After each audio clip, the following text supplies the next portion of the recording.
Hey, this is John from Visiteur Online. Welcome to the first of our online interviews where I will be speaking to some of disco and house music's most inspiring artists and biggest characters. For our opening episode, I'm talking to one of the true legends of the scene, Nicky Siano. His club, The Gallery in Manhattan, was one of the three clubs which helped spark the disco scene and bring it to worldwide attention alongside the Loft and the Paradise Garage. Nicky was also a resident at the equally legendary Studio 54. Inspiring those around him, Nicky was a mentor to both Larry Levan and Frankie Knuckles, so his imprint on the scene is unquestionable. We had a long chat about his career, including how he started DJing at 16, the impact of the gallery, how he developed his DJ style, David Mancuso, Larry Levan, Frankie Knuckles, his own DJ heroes, his upcoming film Love is the Message, and how his career and life has progressed over the years. Let's get into it. Hi Nicky, thanks for speaking to us today. Let's go back to the very start of your career. You started DJing in clubs at the age of 16. You mean the one where I was in a crib with diapers on, singing, "Come to the cabaret up front"? Before launching your own club, The Gallery, when you were only 17 in Chelsea. What was your musical background? I studied music before high school. In grammar school, we had a music teacher, and I wanted to take the piano so bad. And my parents insisted I play the accordion because my brothers had extra accordions that they never played. They're 10 years older than me, so we shouldn't let it go to waste. Play the accordion. I hated the accordion. And oh my God, I went to a recital once where I was playing something very simple, I think Fiorellis, and I froze in the middle of it. And people clapped, but they wanted to hear more. It was so embarrassing. I knew that was not for me. So I did what I always did. I took the money I saved from my paper route, which I had this paper route, right? And it started out where they gave me one paper route. And then I was so good at it, they gave me two.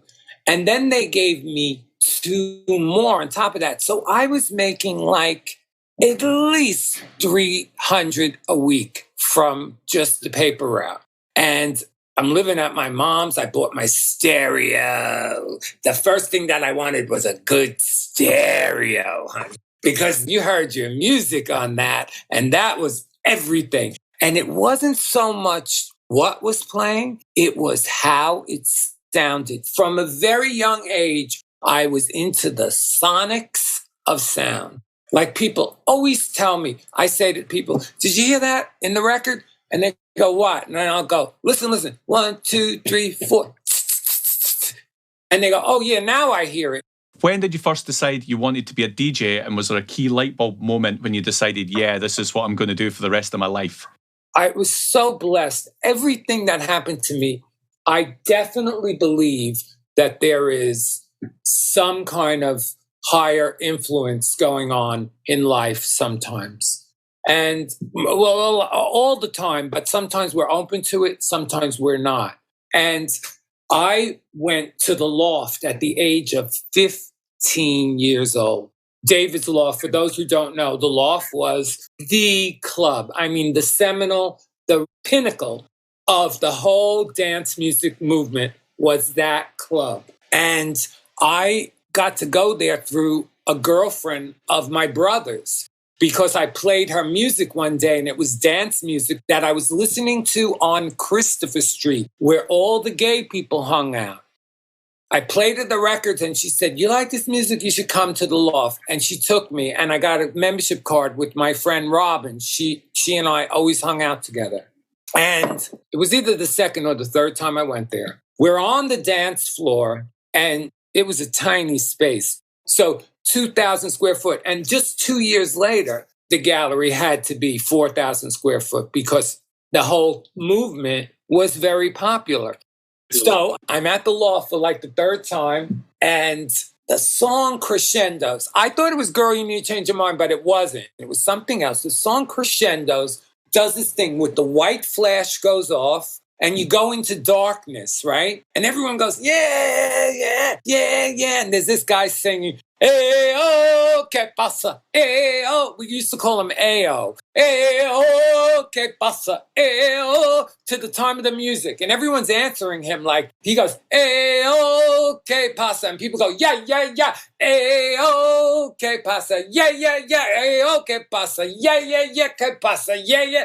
And I'm listening to this and I'm going nuts. And I see one little lamp at the end of the room that's still on. And I'm fixated on it because it's the only light in the room. And the song goes into another musical break, and that fucking lamp dimmed and went out. Not just turned out, dimmed out. I leaned into Robin and I said, honey, I got to do what this guy is doing. I got to, whatever that is, I got to do that. So that was it.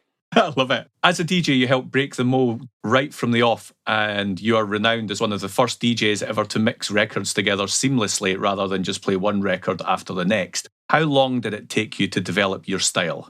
You know what? I've never told this story piece by piece, and it really needs to be told because I'm not the only one that was involved with this. Richie Kazar, who was eventually the DJ at Studio 54, was the other person involved in this beat matching phenomenon. The way it's used today, it's abused. People use it to play one tempo all night. And I'm sorry, that's boring, boring. The same tempo all night long at 126 to 128 puts me to sleep standing up.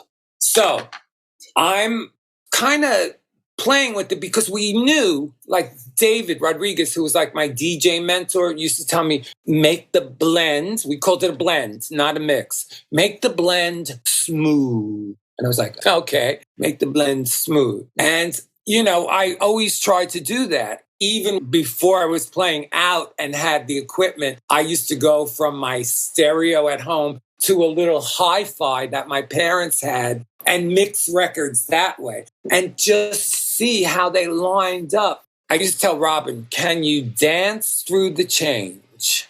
So if you can dance through the mix, it's a good mix. So I started getting felt mats because I had heard from Rodriguez, we have to make the record kind of slip over the turntable. And then I got into the workings of the turntable and how, the belt-driven turntables would be harder to slip with because of the torque in the engine of the platter. And so I got something to put underneath the albums, and then I was using 45s under the albums so that they would slip because my turntables were Thorin's TD-125s. And I wasn't going to change them because I had tried 5 different turntables. And they're the only ones that didn't skip at the gallery because the first gallery, the floor moved. I mean, moved. Robin worked downstairs below the dance floor one night. Big chunk of the ceiling came right down and fell right in front of her on the desk. Thank God no one was hurt. But just think about that. That's how much the floor was moving. And these old buildings were rated very hard because they had big shop machinery in these places. So those floors were solid. It's just that they were all wood. And wood moves. It gives. That's why you don't get your knees all screwed up from dancing on wood. So kept thinking, if I could only hold this record, I could do this. I could do this. And I finally got it. I got a really sweet, gingerly kind of hold on the record so that the record didn't spin up to speed. It was at speed. And I was able to start beat matching. Richie picked it up like that. The next day, he started beat matching every mix. Now, I didn't. I like to change tempo during the night. So I'm playing like 116 beats per minute. Then I'll go to 120. Then I'll go to 122. I'll stay at 122 for a while. Then I'll go to 124, 128, and sometimes 130, 134. Then I like to go back down and start all over again. I'll go way down to 98. So how I do that is I just let that record end and then I start the new one. And believe me, they're ready for it. They've been dancing for an hour and a half and the speed has been going up and up and up. They're ready to go to the bar and have a drink. So it was sweet. It worked out. It certainly worked out, definitely. It worked out for the club owners too, is what I meant. I guess the club owners are quite happy that you're actually building into your sets time for people to get back to the bar and spend their money. Right. They're probably ecstatic with that. Exactly. Who were your own DJ heroes when you were starting out, and who did you pick up tips from? People say, because I went to the Loft, that the DJ I looked up to most was David Mancuso. To me, David Mancuso wasn't a full-on DJ. He was a party giver, an atmosphere creator. He was an amazing designer. He did things that pioneered the right kind of sound, the right approach to sound, the right management of sound. Reproduction was handled with kid gloves at his space. I'm just choosing my words carefully because David never, ever called it a club. Ever. It was the party, my home, the space. It was never a club. And it wasn't. It was his house. And you go into the bathroom and you see his toothbrush and his toothpaste and his deodorant and, all that kind of stuff there. It was just so lovely. People were human beings. It came out of the civil rights movement and gay rights movement. That's the roots of disco right there. Stonewall riots in 1969 changed the law that two people of the same sex couldn't dance together on a liquor licensed New York City dance floor. That law prevented clubs from opening and going on. That's why the Stonewall riots happened, because the place Stonewall kept getting raided every time they had a little dance night.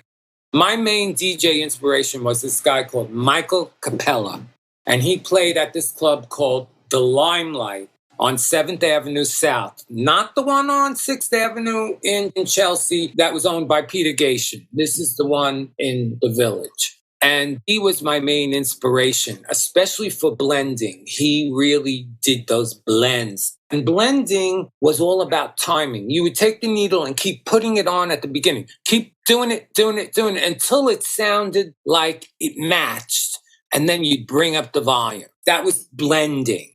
So you ran the gallery with your brother Joe.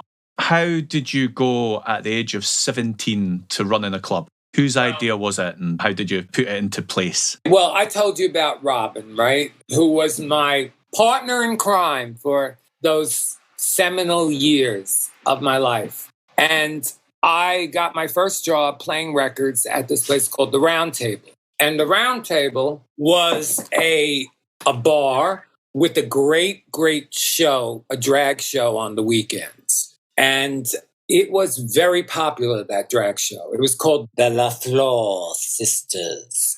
And they had gotten so famous that one of the guys appeared in Bette Midler's movie, The Rose. So I got my job there, and within 8 months, John LaFleur, the head queen, said, "You didn't put in Diana Ross's chorus soon enough. You got to change to it," which was true. And I said, "John, I have no cue system." That mixer that they had didn't have a headphone cueing system. It was just 2 knobs on the box. Boot-doo-doo. That's it. So I'm up on a balcony, 4 huge speakers, one of them right next to me, and I very gingerly turned up the volume to hear if things would match and whether or not the record was at the right point to mix into it for the La Flor Sisters. And I fucked it up one night. And I apologized profusely. She had me fired. So Robin and I went home. And the next day, we were so proactive. I was just like, I have to have my own club. Now, if not sooner. So we went walking around Chelsea where we lived. And at that time, everybody had placards outside their buildings saying Loft for rent. So we looked at these placards hanging there, and I said, let's go into one. And at the time, there were these old-time elevators with these big, wheels that someone had to operate. And there was a super there. And we said to the guy, how much is it to rent, say the second floor up there? And he says, well, that's about 3,800 square feet. It goes for $375 a month. And we were like, no, okay. We went home and we start calculating and going through all the figures, furniture, this, sound system. And it came to $9,000. Now, the only grown-up we knew, Robin and I, was my brother, Joe. He was 10 years older than I, and we had stayed at his apartment once in a while because my mother was flipping out. First, that I found out I was gay, and then that I was sleeping with a woman, and it was just all screwed up in her head. So we went to my brother, and we talked to him about this plan to open a club, like the Loft, we kept saying. And he said, well, how much do you need? And we said $10,000. And he said to us, did you know? And we said, what? He said, did you know that I just settled my accident for $10,000? And we had no idea. We had no idea. And that's it. There you go. The gallery. So I read in one of your press clippings on your website that when you opened the gallery, you used to work the lighting system with your feet while you were DJing across 3 decks. Is that true? Okay, well, some of the lights were on foot pedals. And while I was at the round table, I met this guy. His name was Robert De Silver, and he became my light man and lover. And he was the love of my life, basically. He died of AIDS, and he worked side by side with me on building the gallery's lighting panel. That lighting panel was so versatile and so simple, and it would outperform most of the stuff that they have today, except the heavy flashing stuff. But he could flash it up. He flashed it up. It was a very simple system, but it was very effective.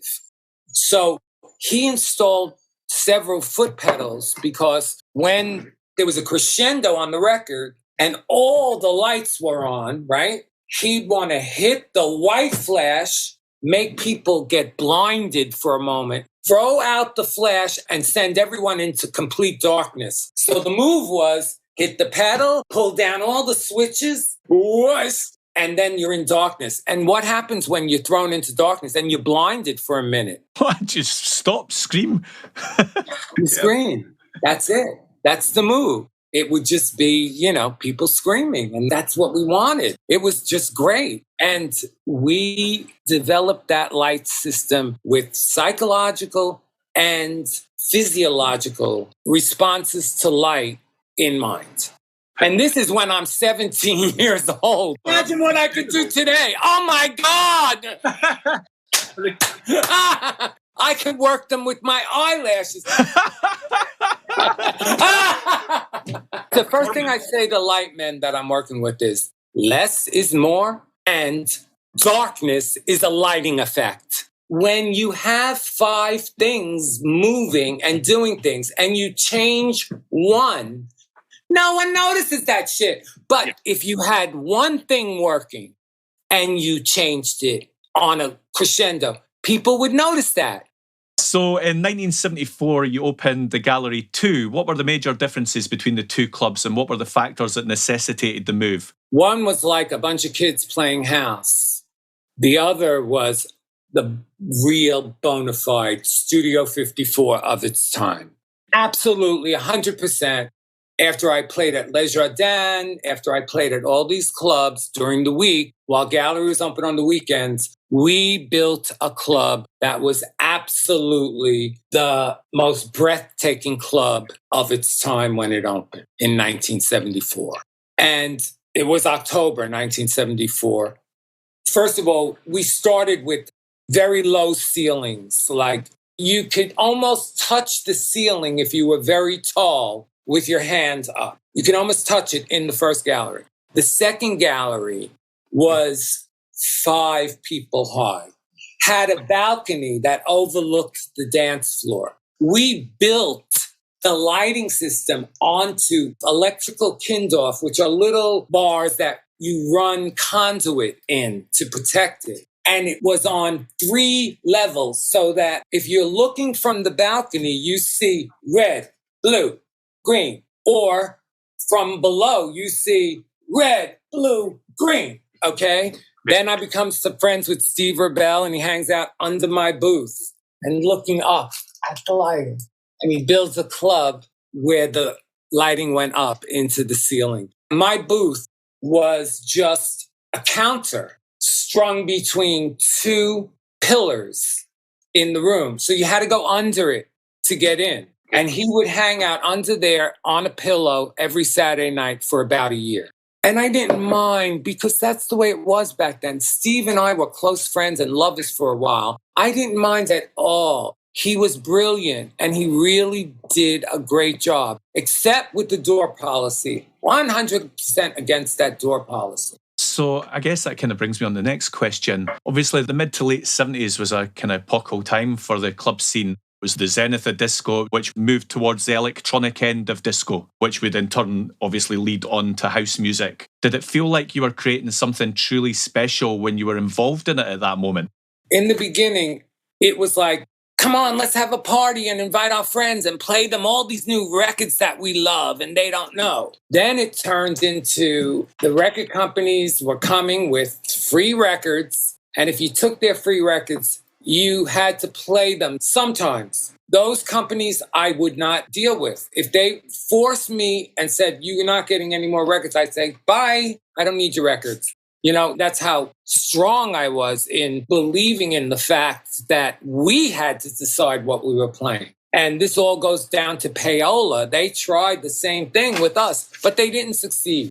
I mean, the group of DJs that really were there in the beginning, Bobby Goodadaro, David Rodriguez, Tommy Savarese, Richie Kazar, myself, David Mancuso. There were about 12 of us. And that core group, we were on vacation together. We were hanging out, going to a movie together. We were hanging out, going to a Diana Ross concert together. I just recently wrote about it on Facebook. So we were friends. And the thing about that is that we loved each other. There was no jealousy or, this is mine. Larry used to put a label over the label on the record so you couldn't know what it was. And it turned into that, from saying, okay, we love each other, let's go dancing, to, no, I'm not showing you mine until I see what you got. So I became very disillusioned with it. And the drugs were, like right there. It didn't take a far leap to get involved. I'm sorry I ever did, but I'm not sorry I ever did. I mean, it's kind of a dual-sided coin. If I never did the drugs and came this far, I wouldn't have been the person that I am today. And I'm kind of very, very proud of who I've become. It's certainly safe to say that you lived your life, Nicky. So you moved around quite a lot towards the end of the 70s through into the 80s. So where did you all live, and how would you say that your life changed over that period?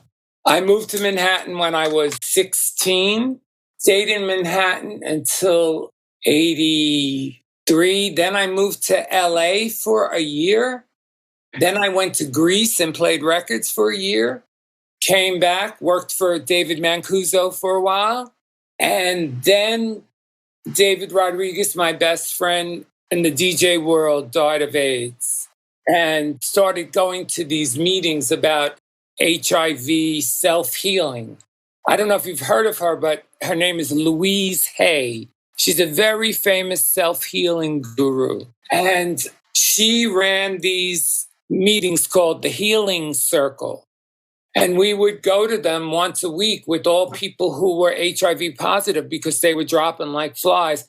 Try to do things like hands-on healing, Reiki, all kinds of things. Just try to do something because all of us felt so hopeless. It was so intense. I tell people all the time, and I had quite a few close male friends. I have but 2 or 3 left. Thank God I was friends with a lot of the women too. How long would you play for on a night at the gallery, and how would you build the flow of your sets at that time? So let's say at the start of Gallery 2 in 1974, 1975. From the time it opened to the time it closed. There was no other DJ. People didn't want to hear another DJ. At the time, I was the flavor of the year, of the month. For 3 years, I was it, baby. And I understand now why. Back then, I didn't understand it. And I was grateful, very grateful for people wanting to dance to my music. But I didn't understand it. And it became a problem for me because an early therapist told me this. If you don't understand what you're doing and how you're making the experience really excite people, if you don't understand that, then you're not going to be able to repeat it. And for a long time, I wasn't able to understand it. And it made repeating it hit and miss. But I finally understood it. Which tracks do you think are most associated with you and the gallery? Love is the Message will always be the record that I'm defined by, that the gallery was defined by. What Can I Do For You by LaBelle is another one. I remember opening night of the new gallery playing that song and people went crazy. And the next day there was an article in this trade, like a music thing saying, Nicky Siano and the gallery are back. And boy, it was like an hometown meeting of the best friends you ever knew. It was like, whoa. So, as I mentioned earlier, you were one of the first DJs ever to use 3 turntables, often spinning sound effects on the third deck. How would you describe your DJing style at that time in the 70s, and how does it compare to how you DJ now? There isn't a big difference in how I DJ now and how I DJed then. There isn't a big difference. The difference with today and back then is I understand what I'm doing now. I didn't understand what I was doing back then. I remember saying to my therapist, magic happens. And she said, what's that magic? I don't know, just magic happens.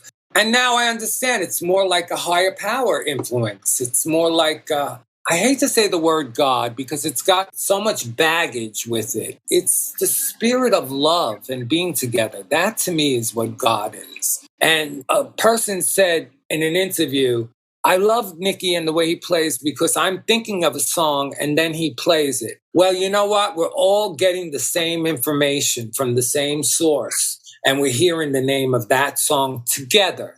Some of us are open to it and some of us are not. You were also resident at Studio 54 and indeed were playing at the now infamous Bianca Jagger birthday party when she rode in on a white horse. It was that party that was responsible for so much of the early press for Studio 54 and indeed some of its success thereafter. What were your memories of that event in particular? I mean, it was so over the top. I'd never seen anything like that before. Steve pulled out all the punches. It was basically Mick Jagger, Bianca Jagger, Keith Richards, Liza Minnelli, Halston, Truman Capote. It was like that ilk. And they're right there. You know, they're like under the balcony. I'm equal with the balcony. I'm constantly looking down at them. And they're having champagne and having a good time.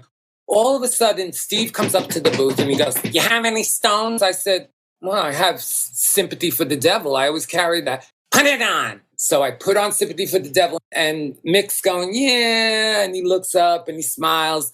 And I didn't notice that she was gone. So the back curtain against the wall goes up and there's these floor to ceiling, 3 stories high letters, Bianca.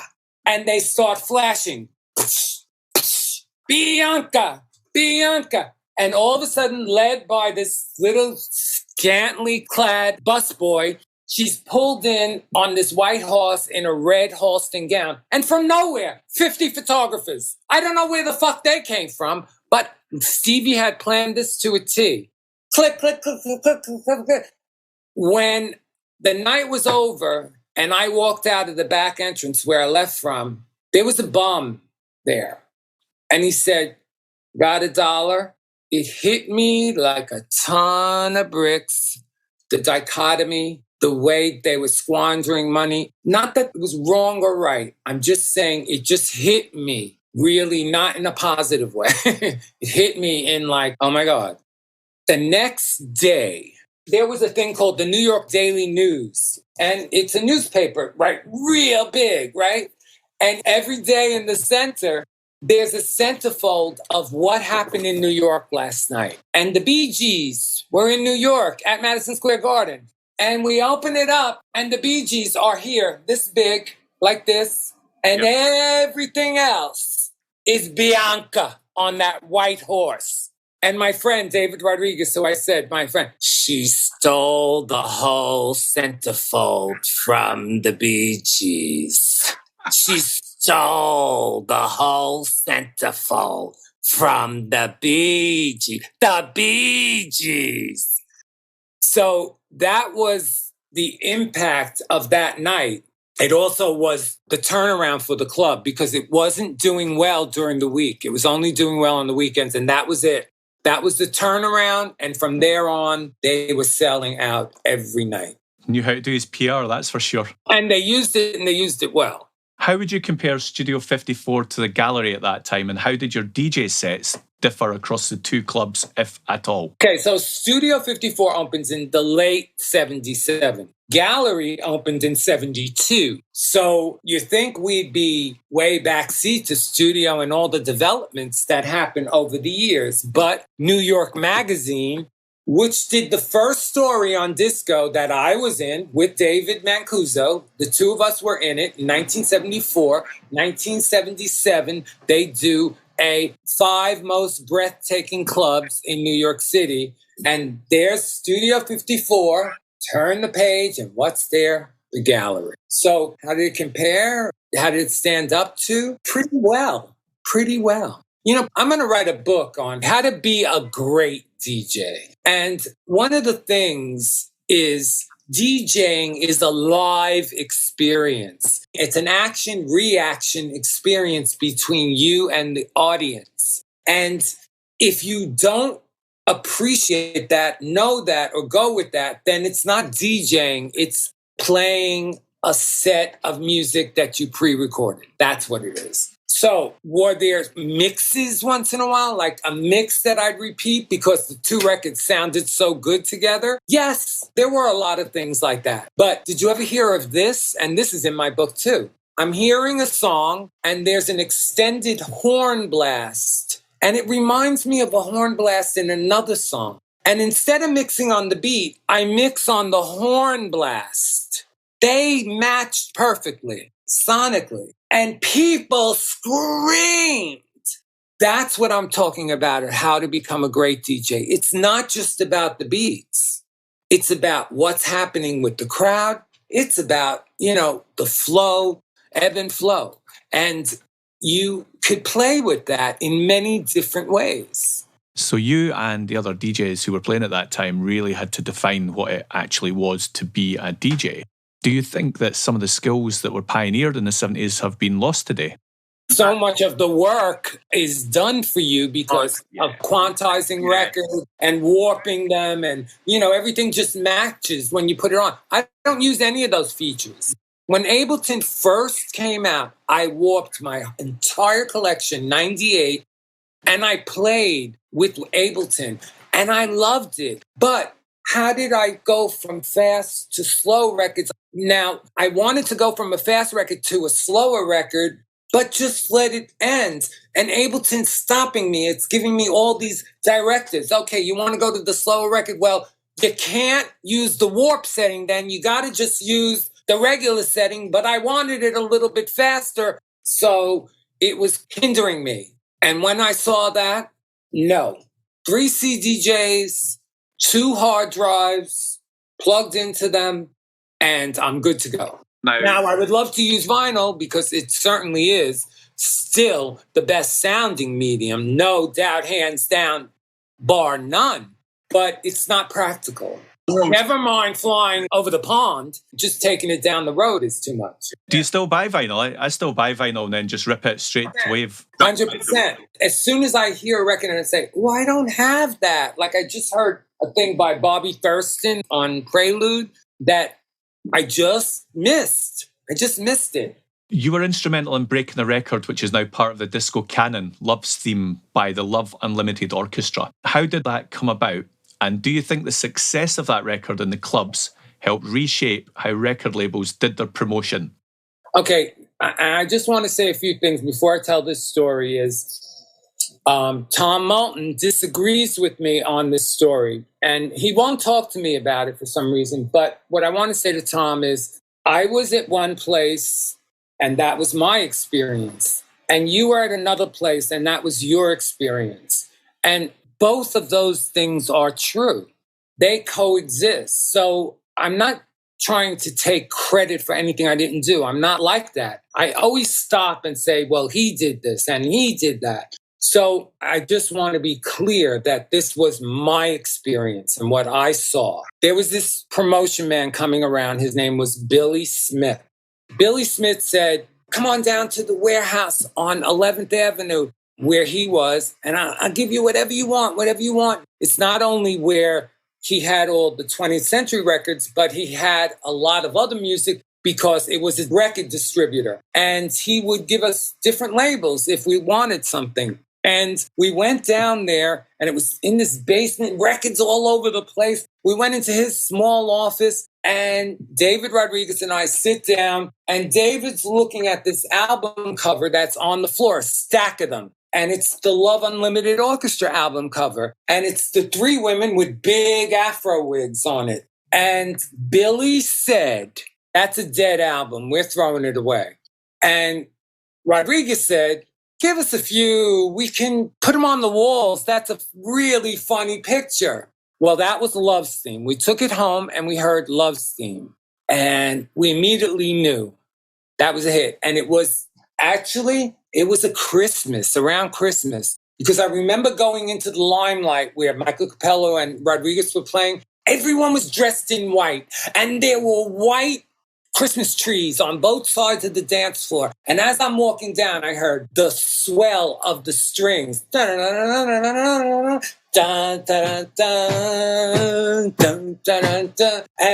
that became so huge. It climbed the charts, I believe, to 105 or 80 something without any airplay. And it was the first time that people were noticing at the record labels. For some reason, Billy was shouting it loud and clear. It's the club DJs, assholes. And he really was instrumental in people getting records for free and being able to get promotional product. Because Rodriguez and I would search for promotional product wherever we could. We were not making a lot of money. And we once went all the way out to Queens, like an hour and a half from where we lived in Manhattan, to go to record pickup day for DJs. And we get to the door, and it's in Queens. It's just a really plain door. CBS Records, that's Columbia, that's Sony Music, okay? And the door opens, and I said, hi, we're here for record day. We're DJs. And she said, well, what radio station are you with? And I said, I'm from the Gallery, the club, the Gallery, and he's from the Limelight. And this is what I got. We don't service club DJs. Boom! Door in your face. She's a charmer. That's what it was about back then. And then Love's Theme happened. And that's what turns all this shit around and on its ear. Because we made it happen, the DJs. And I don't want to blow my own horn too much, but I was the first person to play Love Hangover. I was one of the first people to play Turn the Beat Around. I was one of the core people involved in the Savannah Band's album becoming a success, and which is Chez La Femme. I played A Fool for You, Sun Shower, Runaway by Lolita Holloway. Was never played at a club in the 70s. I was the only DJ playing it at the Gallery. Prophecy by Marjorie Josephs, which Danny Krivit often says, this is Nicky's record. You didn't hear it anywhere but the Gallery. And there were records you didn't hear anywhere but the garage. Like, It Should Have Been Me. So the ones who owned clubs, who operated as the club owner as well as the DJ, had records that were very specifically happening at their club and nowhere else. So you are, of course, now legendary for being an inspiration and mentor to both Larry Levan and Frankie Knuckles, perhaps house and disco's best known names. What advice did you give them on their own DJ journeys that you think is still pertinent for today's DJs? I told Larry the same things that David Rodriguez told me. Don't cut off the words in the middle of a sentence. Let the people be able to dance through the blend. If you wish, create a story through the lyrics of the song. So there wasn't anything that changed. The only thing I would say to Larry differently today is, honey, you are so talented. There's no reason to be so scared. I think that's brilliant advice for everybody, isn't it? It is. Fear is lack of faith. Talk about two children who grow up totally differently, the problem child and the superstar. You know, Larry, who was so insecure with his talent, and Frankie, so secure. They were two sides of a coin, totally different. But what worked really well was that they were friends. And Frankie brought Larry a record. Larry would give it a fair listen. So together, house music was built at the Warehouse and the Paradise Garage. And that's how house got its name, you know, the Warehouse. Yeah. Frankie used to hand out tapes, and eventually they started Warehouse. It's from the Warehouse. It's house music. In 2004, you came back onto the scene with a bang with the album Nicky Siano's legendary The Gallery, the original New York disco 1973 to 1977 on the brilliant UK label Soul Jazz Records. The iconic UK label. How did that album come about? And what are the chances of a Nicky Siano's legendary The Gallery Volume 2 at some point in the future? Absolutely. That is a big possibility. I don't know if you've heard, but I had signed a deal to make a movie about my life, and they are already in production. It will be out probably next year. If people could go to loveisthemessagefilm.com and support us by just putting in your email, we need support right now. There's the gap in the budget, and the gap is right now what you're talking about, the soundtrack. 12 years ago, I recreated the songs, and I don't want to do that. I want to use the original songs, and it's going to be expensive, and we need to close that gap. So loveisthemessagefilm.com. If people could support us, I would appreciate it. So you are behind the show Hallelujah Disco from Stonewall to Studio 54. What can you tell us about the show, and are you planning on touring it again?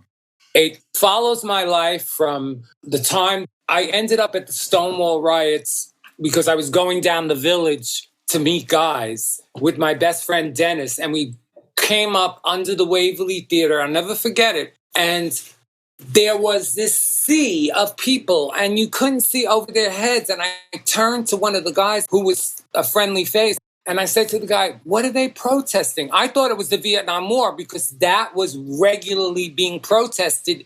We're not going to take it anymore. I want to dance with my lover on a dance floor. We're not going to take it anymore. Gay rights. It was the Stonewall riots, which ignited the flame of freedom for people who were gay all over the world. So I end up there, and it was the week Judy Garland had died. I remembered that. But I didn't realize that that law being changed through those riots would enable me to open my club 2 years later. It is so Providence, Providence, Providence. It's just like this was all meant to be. So how did the show come around? Does it follow your life from that point up until the Studio 54? Yeah, a friend of mine who's a great editor helped me put together montages of pictures and footage and all this stuff that I own. And I talk about what's going on, and then an 8-piece gospel choir comes out and does like Love Sensation, and we lift our hands in Sanctuary. All God's Children Got Soul by Dorothy Morrison. She did a song called Rain, but this All God's Children Got Soul, Melba Moore sang it at Central Park. Oh my God. It tore the unexisting roof off the place because it's outside.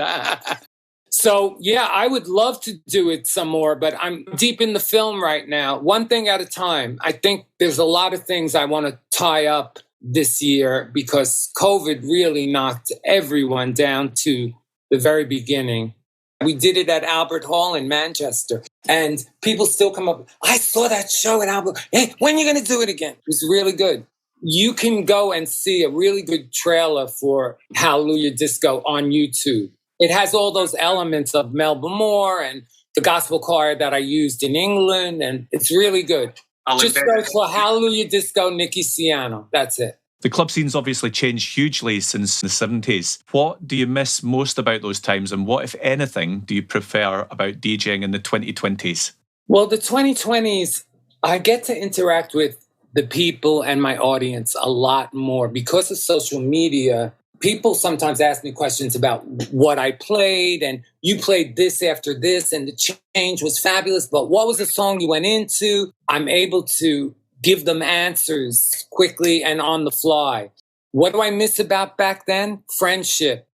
We were going out into a club that was always filled with a few of our friends. Always. And you knew that no matter where you went, you would see 10 people you knew, especially before 75, especially that. So I miss that so much because it added to the experience. What's dancing about? It's about joy and love and the expression of love. Who would you rather be with to do that? Close friend, a lover, anything like that would be perfect. One of your upcoming gigs is at the Scottish Disco and House Festival in Glasgow on April the 16th. What are your tips for the festival, and what can we expect from your set when you hit the decks that day? I cannot give you an answer to what to expect. Expect it to be fun. Expect it to be good. Because I don't know what I'm going to play. You know, there's this old saying, you make plans and God laughs. It's all about in the moment. What I am inspired to play, I often would go into a room saying, I'm going to play this first. And I get there and no, you're playing this. And I just knew it in the core of my soul. So I don't know what I'm going to play, but I could assure you I'm going to do my best to help you have a good time. What else can we expect from Nicky Siano in 2022?